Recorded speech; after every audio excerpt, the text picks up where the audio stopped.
You sabotaged this entire operation, Dante bellowed, his voice ricocheting off the walls of the packed conference room. Every head snapped in my direction. 43 pairs of eyes bore into me like drills seeking oil. The quarterly presentation I'd spent weeks preparing froze on the projection screen behind me. Complex financial models that now served as my public execution backdrop. These projections are deliberately corrupted, he continued, waving a stack of papers. The acquisition target isn't overvalued. Your analysis is fraudulent. The room temperature seemed to plummet. Executive board members exchanged worried glances, while junior analysts squirmed uncomfortably. I stood rooted to the carpet, my brain struggling to process what was happening. After 8 years of building my reputation at Everhart Investments, I was being accused of deliberate sabotage. The system logs don't lie, Dante said, his voice dripping with disgust. Changes traced directly to your credentials, made at 2:13 a.m. last Tuesday. My mouth opened, but words failed me. Tuesday night, I'd been home asleep, preparing for my mother's surgery the following morning. Priscilla from Human Resources materialized beside me, her perfume overwhelming as she leaned close. Your belongings are packed, she whispered. Security is waiting to escort you out. The walk across the trading floor felt endless. Colleagues I'd collaborated with for years suddenly found their computer screens fascinating. My team, people I'd mentored through countless late nights, kept their heads down. Only Mira, my assistant, dared meet my gaze, her eyes wide with shock. Outside, rain pelted my face as security watched me climb into a taxi. 8 years ended in 12 humiliating minutes. At home, I sat motionless at my kitchen counter, staring at the rain trailing down my window. My phone remained silent. No calls from colleagues asking for an explanation. No messages of support. Just crushing silence that confirmed what I already knew. I'd been completely erased. By Sunday night, my professional obituary had been written across industry forums. Former classmates sent awkward messages asking what happened. Recruiters who'd been pursuing me last week now ghosted my emails. Then the notifications started. First a trickle, then a flood. By midnight, I had 94 missed calls from Everhart's main switchboard and an email from Preston, the CEO himself. Subject line, urgent, message. Please call me immediately. Merger in jeopardy. Need to discuss your personnel file. Before I continue with what happened next, if you're enjoying this unbelievable journey of betrayal and vindication, tap that like button and subscribe.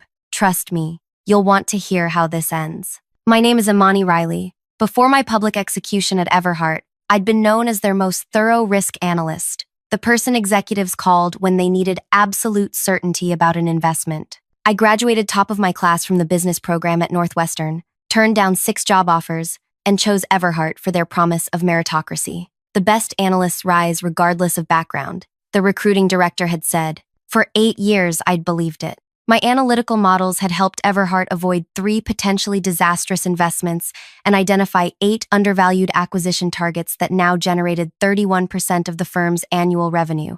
My performance reviews were stellar. My bonus increases consistent, until Dante Walsh arrived. Dante joined 6 months ago from a competitor, sliding immediately into the role of chief investment strategist, a position I'd been told was being groomed for me. He arrived with Preston's full endorsement and a mandate to accelerate growth. From our first meeting, something felt off. While reviewing my risk assessment for a potential healthcare acquisition, he'd leaned back in his chair and sighed theatrically. These risk factors seem excessive, he'd said, tapping his pen against my report. We need more optimistic interpretations. The data doesn't support optimism, I'd countered. Their customer concentration is dangerously high. 3 clients represent 68% of revenue. Imani, he'd said, using my first name with artificial familiarity. Analysis should support strategy, not obstruct it. Preston wants this deal. Make it work. Over the next months, Dante systematically excluded me from strategy meetings. My team was reassigned to his direct reports. My access to certain data systems mysteriously became restricted due to technical issues. When I raised concerns about the Welton acquisition, the billion-dollar deal now in question, Dante had interrupted my presentation to the investment committee. These projections rely on outdated methodologies, he'd announced. My team has prepared alternative scenarios showing much stronger growth potential. His alternative scenarios ignored fundamental problems with Welton's market position. Their claimed technology advantage existed only in their marketing materials. Their customer growth had plateaued 3 quarters ago. Their margins were thinning while their competitor acquisition costs decreased. These weren't opinions. They were verifiable facts buried in data that nobody bothered to examine. When Preston had asked if I concurred with Dante's assessment, I'd stated my reservations clearly. The room had gone silent. Dante's smile hardened. Perhaps Imani is uncomfortable with more sophisticated modeling approaches, he'd suggested. We can discuss offline. That offline discussion never happened. Instead, my access to the Welton data was revoked the next day. When I complained to Preston, he seemed distracted. Dante comes highly recommended, he'd said. Give him some latitude to implement his methods. For 3 weeks, I watched from the sidelines as the Welton deal progressed. My concerns grew when I noticed discrepancies in the projected integration costs. Using my emergency override credentials, granted years ago for risk assessment purposes, I accessed the complete dataset late one evening. What I discovered kept me awake until dawn. Welton had misrepresented their customer renewal rates. Their technological infrastructure was obsolete, and most alarmingly, their overseas expansion, the crown jewel of their growth story, was burning cash at an unsustainable rate. I compiled my findings into a comprehensive analysis and sent it directly to Preston with Dante copied. The response? Complete silence. Then came the quarterly presentation where Dante accused me of sabotage. Now, staring at Preston's desperate email, I felt something unexpected. Not satisfaction, but a hollow ache. The vindication I'd imagined felt nothing like this. My phone buzzed again. Another call from Everhart's switchboard. Let them wait, I thought. Let them wonder. Let them worry, as I had worried. Outside, the rain intensified, drumming against my windows like impatient fingers. I poured myself a glass of wine and watched lightning illuminate the city skyline. In the brief flashes, I caught my reflection in the window. Tired eyes, slumped shoulders, the posture of someone defeated. But I wasn't defeated. Not yet. My doorbell rang at 11:37 p.m. Through the peephole, I saw Preston himself, soaking wet, his usual immaculate appearance disheveled. His driver waited in an idling town car below. I opened the door, but blocked the entrance. Imani, he said, water dripping from his hair. Thank goodness. We need to talk. We needed to talk 3 weeks ago, I replied calmly. Now we need lawyers. His face contorted. Please, the Welton deal closes tomorrow at noon. The partners are waiting at the office. We need you to walk us through your analysis. The analysis I fabricated, the one I sabotaged the company with, that analysis? We know you didn't fabricate anything, he said, his voice dropping. Someone accessed the system using your credentials. The revelation should have been satisfying. Instead, it burned like acid. And you didn't think to verify before publicly humiliating me? Preston glanced nervously at his watch. Time is critical. The signing ceremony is in 14 hours. If what you found is accurate, it is. Then we're about to make the worst acquisition in the firm's history. I studied the man who had authorized my destruction. His expensive suit clung to him like a wet newspaper. His polished facade had cracked, revealing something I'd never seen before. Fear. What exactly did you find in my personnel file? I asked. Preston hesitated. Your background check, the detailed one from 8 years ago, which said that before business school, you spent 3 years as a forensic accountant with the Securities Commission, that you personally uncovered the Westridge investment fraud, that your testimony sent 2 executives to federal prison. The silence between us stretched like taffy. And you never knew this in 8 years? Personnel files are HR's domain, he admitted. I never had reason to look. Until now, I thought. Until you needed ammunition against me and found a landmine instead. What do you need from me? I asked, already knowing the answer. Everything. Your complete analysis, your methodology, your recommendations. And in return, name your price, he said without hesitation. I laughed, the sound surprising even me. You think this is about money? Then what do you want? The question hung between us as another lightning flash illuminated his desperate expression. What did I want?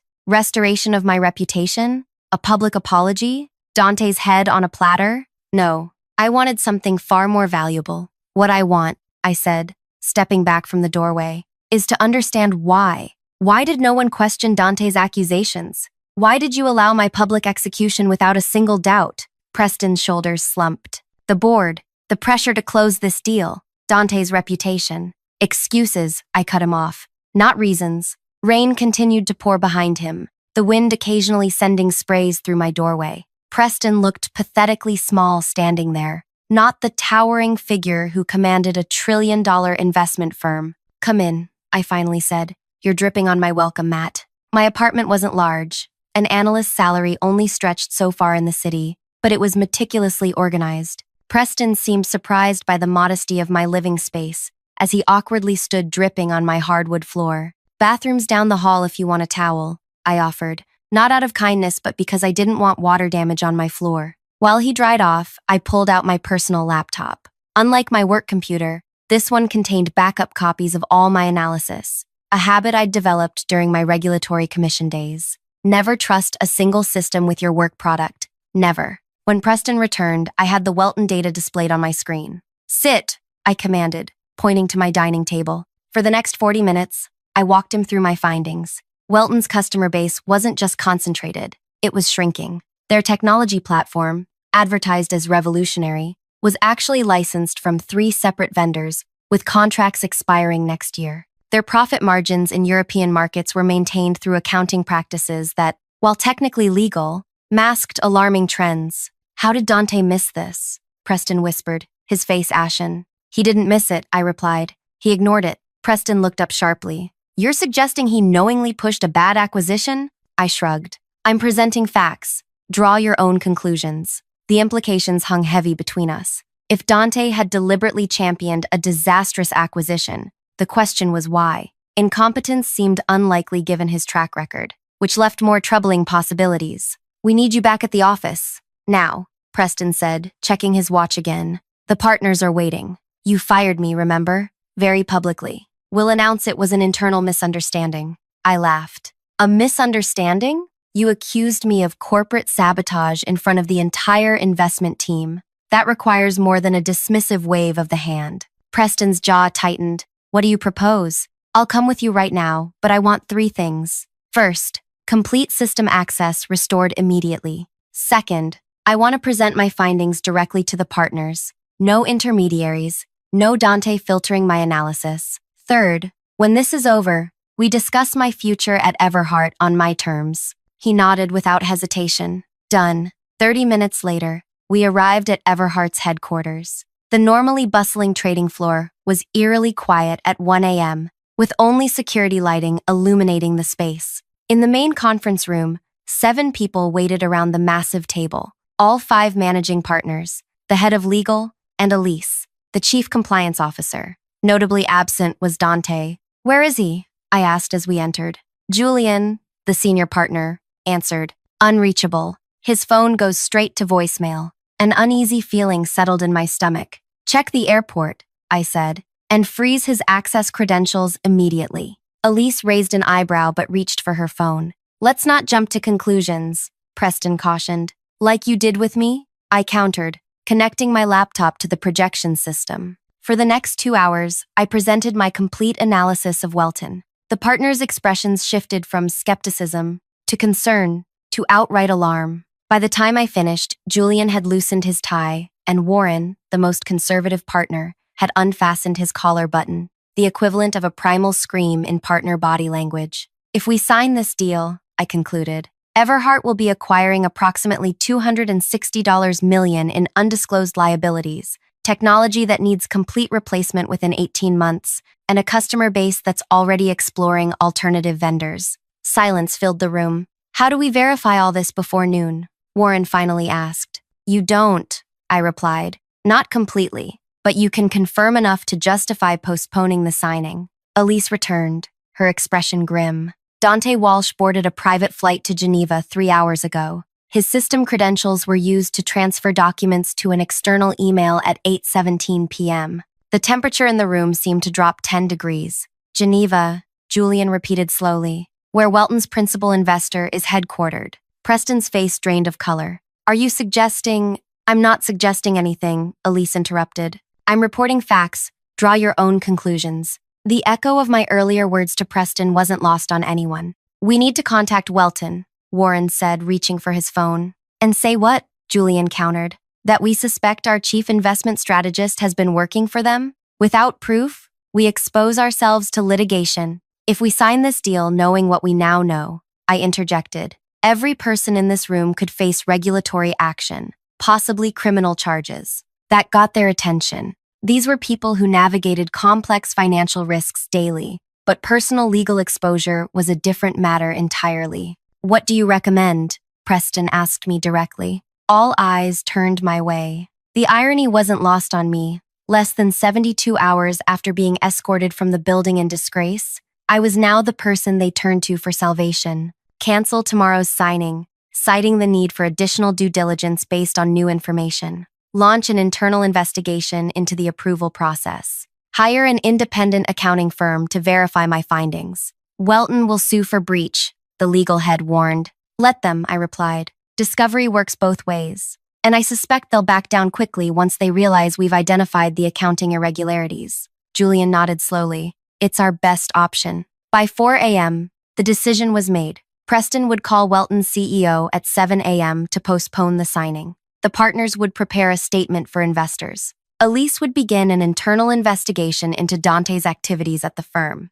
As the meeting broke up, Preston pulled me aside. We owe you an apology, he said quietly. Yes, you do, I agreed, gathering my things. But that's a conversation for another day. Right now, I'm going home to sleep. But we need you here when I've given you everything you need. I cut him off. My analysis, my recommendations, my weekend. I'll be back at 9 a.m. as a consultant, not an employee. My rate is $1,500 per hour. His eyes widened slightly, but he nodded. Outside, the rain had stopped. Dawn was breaking over the city as my taxi navigated the empty streets. Exhaustion pulled at me, but beneath it was something else, a simmering anger that had nowhere to go. They had believed Dante without question. They had discarded me without hesitation. And now they expected gratitude for the opportunity to save them. When I reached my apartment, a text message was waiting from an unknown number. You should have stayed fired. Big mistake. My hands trembled slightly as I set the phone down. The threat was clear, but from whom? Dante? Someone at Welton? Or someone else entirely? Sleep evaded me despite my exhaustion. By 8:30 a.m., I was showered, dressed, and heading back to Everhart. The trading floor buzzed with rumors as I crossed toward the executive suite. Analysts whispered behind their monitors. A few brave souls nodded acknowledgement. Mira intercepted me at the elevator. Everyone's saying the Welton deal is off, she whispered, falling into step beside me. And that Dante cleaned out his office last night. Is that what they're saying? I kept my expression neutral. They're also saying you're back. Her eyes searched mine. Are you? The elevator doors opened. That remains to be seen. Preston was waiting in the conference room along with Julian and Elise. Their expressions told me everything I needed to know before they spoke. Welton threatened to sue for specific performance, Preston said without preamble. Their lawyers delivered this an hour ago. He slid a document across the table. A formal notice demanding Everhart honor the acquisition agreement or face litigation for damages exceeding $300 million. They claim we're manufacturing 11th-hour concerns to renegotiate the price, Julian added. I scanned the document, noting the aggressive language. This is a bluff. They know we found something. Perhaps, Elise said carefully. But we have another problem. The transaction committee minutes don't show your objections to the deal. According to the official record, you signed off on the acquisition. My blood ran cold. That's impossible. I voiced concerns directly to Preston and the committee. The minutes show your concerns were addressed to everyone's satisfaction, Elise continued. Your electronic signature appears on the final recommendation. I never signed anything. My voice rose despite my efforts to remain calm. We believe you, Preston said quickly. But that's the documentary record we're dealing with. Records that would be discoverable in litigation. The implications crashed over me like a wave. Not only had Dante framed me for sabotage, but he had also falsified my approval of the very deal I had opposed. If Everhart backed out now, the doctored records would make it appear that I had suddenly changed my position without justification. Who has access to the minute system? I asked. Committee members, the recording secretary, and system administrators, Elise replied. And Dante? She nodded reluctantly. As chief investment strategist, yes. The room fell silent as we all processed what this meant. Everhart was trapped. Proceed with a disastrous acquisition, or face litigation with falsified internal records undermining their position. There's another option, I said finally. But you won't like it. Julian leaned forward. We're listening. Complete the acquisition as planned. Preston's jaw dropped. After everything you just showed us? Complete it, I continued, but with modifications to the purchase agreement that give us protection based on specific representations about their financial condition.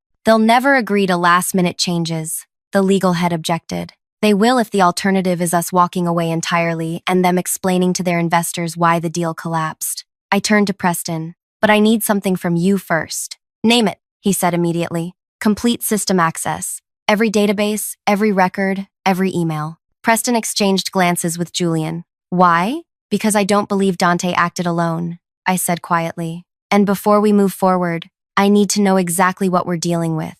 Elise frowned. That would give you access to highly confidential information across the entire firm. Yes, I agreed. It would. The silence stretched as the implications sank in. I was asking for unprecedented access, the kind that could expose every skeleton in Everhart's closet. You have 4 hours until the signing ceremony, I reminded them. Decide quickly. Julian stood up. Give her the access. Julian, Elise protested. Do it, he said firmly. If there's any chance of salvaging this situation, we need to know what we're up against. As they filed out to make arrangements, Preston lingered behind. Why are you helping us? He asked quietly. After what we did to you? I met his gaze steadily. Who said I'm helping you? 4 hours. That's how long I had to unravel years of potential corruption while navigating a minefield of legal liabilities.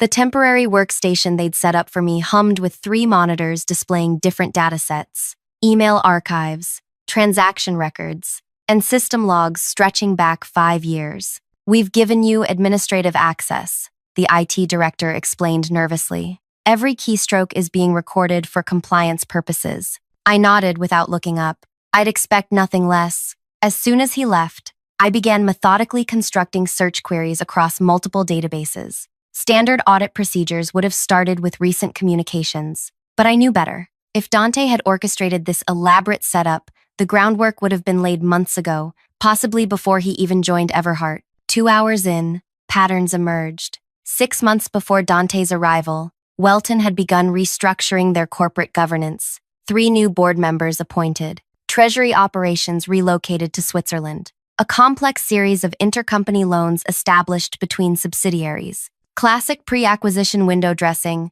making the balance sheet look stronger than reality. Digging deeper into Everhart's communications, I found the first red flag. 18 months ago, Preston had met with Welton's chairman at an economic forum in Singapore. No record of this meeting appeared in Preston's official calendar, but expense reports showed a private dinner costing $4,700. I cross-referenced against Everhart's client prospecting database. Welton wasn't listed as a potential acquisition target until 3 months after that dinner. Interesting. Next, I examined the hiring process that brought Dante to Everhart. His employment file contained glowing recommendations from 3 different executives, all connected to financial institutions with business relationships to Welton. A tap on my shoulder interrupted my concentration. Mira stood behind me, holding a sealed envelope. This just arrived by courier, she said quietly, marked personal and confidential for you. The envelope bore no return address. Inside was a single USB drive and a handwritten note. Insurance policy. Use wisely. L. Leonard, Lisa, Luis. I knew a dozen people whose names started with L. Everything okay? Mira asked, noticing my expression. Fine, I replied, slipping the drive into my pocket, just unexpected. When she left, I resumed my data mining with renewed focus. Dante's email patterns revealed consistent communications with an external address at unusual hours, always between 2 a.m. and 4 a.m., always from his personal device rather than his work computer. The address belonged to a consulting firm in Geneva. I ran the name through the SEC database using my old credentials, which thankfully still worked. The firm was registered as a financial advisory service with just 3 employees, one of whom was Dante's sister. Time's up, Preston announced, appearing at my workstation. The Welton team is arriving in 30 minutes. What do you have? I leaned back in my chair, deliberately casual, enough to understand what we're dealing with. And what exactly are we dealing with? A conspiracy involving at least 4 people at Everhart, potentially including members of senior management. Preston's face tightened. That's an extraordinary claim. With extraordinary evidence to support it, I countered. But we don't have time to review it all now. You need to decide whether to proceed with the signing. Based on your recommendation? I smiled thinly. I don't work here anymore, remember? I'm just a consultant providing analysis. His jaw flexed with frustration. Imani, people's careers, their livelihoods, hang in the balance. What should we do? Proceed with the signing, I said, but insist on additional representation clauses regarding their customer retention rates and technology ownership. That's it? He looked skeptical. For now, I replied. The rest comes later. The signing ceremony proceeded with excruciating politeness. Welton's executives, dressed in identical Navy suits, maintained pleasant smiles even as Everhart's legal team introduced last-minute additions to the agreement. Simply standard language, Julian explained smoothly, formalizing the representations you've already made about customer retention. Welton's CEO hesitated, glancing at their chief counsel. A whispered consultation followed before he nodded agreement. Of course, we stand behind our reported figures. I watched from the back of the room, noting which executives appeared nervous and which remained calm. The Welton CFO kept checking his watch. Their head of strategy couldn't stop adjusting his tie. But their CEO maintained perfect composure, either supremely confident or completely unaware of the house of cards he presided over. After signatures were exchanged and congratulatory handshakes completed, champagne appeared. I declined a glass and slipped out unnoticed. In the elevator, I plugged the mysterious USB drive into my phone. It contained hundreds of audio files, recordings of phone calls between Dante and various Welton executives dating back nearly 2 years. Call after call detailing how to structure the acquisition to conceal Welton's actual financial condition. And one recording of Preston himself, agreeing to fast-track the deal in exchange for something called Project Alpine. The final piece clicked into place. This wasn't just Dante's scheme, it went much higher. I sent a text message to a number I hadn't used in years. Need to meet, bringing evidence of securities fraud. Today, the response came almost immediately. 3 p.m., same place. At precisely 3 p.m., I walked into a small coffee shop 10 blocks from Everhart's headquarters. A woman sat alone at a corner table, her government ID badge turned discreetly away from view. It's been a while, she said as I sat down. 3 years, 4 months, I replied. How's life at the commission, Leah? She smiled. My former supervisor at the Securities Regulatory Commission, the L who had sent me the USB drive. Busy. Getting busier after today, I imagine. She nodded toward my bag. You said you have evidence? For the next hour, I outlined everything I'd discovered. The falsified minutes, the accounting irregularities, the secret meetings, the recorded calls. Leah took minimal notes, her expression growing grimmer with each revelation. This is extensive, she said finally. Coordinated securities fraud across multiple organizations. Involving the CEO of one of the country's largest investment firms, I added. She studied me carefully. Why come to me directly? Why not take this to Everhart's board? Because the board chairman sits on Welton's advisory council. The whole system is compromised. Leah nodded slowly. What do you want out of this, Imani? Justice, I replied simply. That's never the only answer, she pressed. What else? I considered the question carefully. Protection for the innocent employees who had nothing to do with this, and a public clearing of my name. That's it? No financial demands? No revenge? The truth is revenge enough, I said quietly. 2 weeks later, I watched from my apartment as federal agents entered Everhart's headquarters. Preston was escorted out first, followed by Julian and 3 Welton executives. News helicopters circled overhead, capturing the scene for the evening broadcasts. My phone buzzed with a text from Leah. Indictments unsealed, 32 counts. Well done. I poured myself a glass of wine and settled onto my couch as the financial news anchor broke into regular programming. Breaking news. The Securities Commission has announced charges against 7 executives in what they're calling one of the most sophisticated financial fraud schemes in recent history. The complaint alleges that executives at Everhart Investments conspired with Welton Technologies to conceal financial irregularities ahead of a billion-dollar acquisition. My doorbell rang. Outside stood Elise, Everhart's compliance officer, looking exhausted. May I come in? She asked. I stepped aside to let her enter. The board has appointed me interim CEO, she said without preamble. We're cooperating fully with the investigation. Congratulations, I replied. Tough first week. The board wants you back, she continued, as chief risk officer, reporting directly to me. Complete autonomy. double your previous salary, and a public statement clearing your name. I smiled. Is that all? They're prepared to offer equity partnership as well, she added. First non-executive partner in the firm's history. And if I say no? Elise sighed. Then we'll struggle to survive this. The firm needs someone with unquestionable integrity to help rebuild trust. The partners know it's you or no one. I walked to my window, looking out at the city skyline. I want something else. Name it. A complete restructuring of the risk management division, new compliance protocols requiring multiple independent verifications before major transactions, and a whistleblower protection program with real teeth. That's ambitious, she said carefully. It's necessary, I countered. And non-negotiable. Elise studied me for a long moment before nodding. I'll take it to the board tonight. After she left, I returned to the window. Below, news vans lined the street outside my building. My phone continued buzzing with messages from former colleagues, journalists, even old classmates suddenly remembering our friendship. The revenge wasn't in Preston's perp walk or the criminal charges he faced. It wasn't even in my triumphant return to Everhart with unprecedented power. The revenge was in the truth finally being acknowledged, in systems changing because I demanded it, in knowing that no one would ever again dismiss my concerns without thorough investigation. 3 days later, I walked into Everhart's headquarters as chief risk officer and equity partner. The same security guard who had escorted me out in disgrace now nodded respectfully as I passed. Analysts who had averted their eyes during my walk of shame now watched with careful admiration as I crossed the trading floor. In my new office, formerly Preston's corner suite, a single envelope waited on the otherwise empty desk. Inside was a handwritten note from Mira. Some people climb the ladder, others rebuild it entirely. Welcome back, boss. I smiled, tucking the note into my jacket pocket.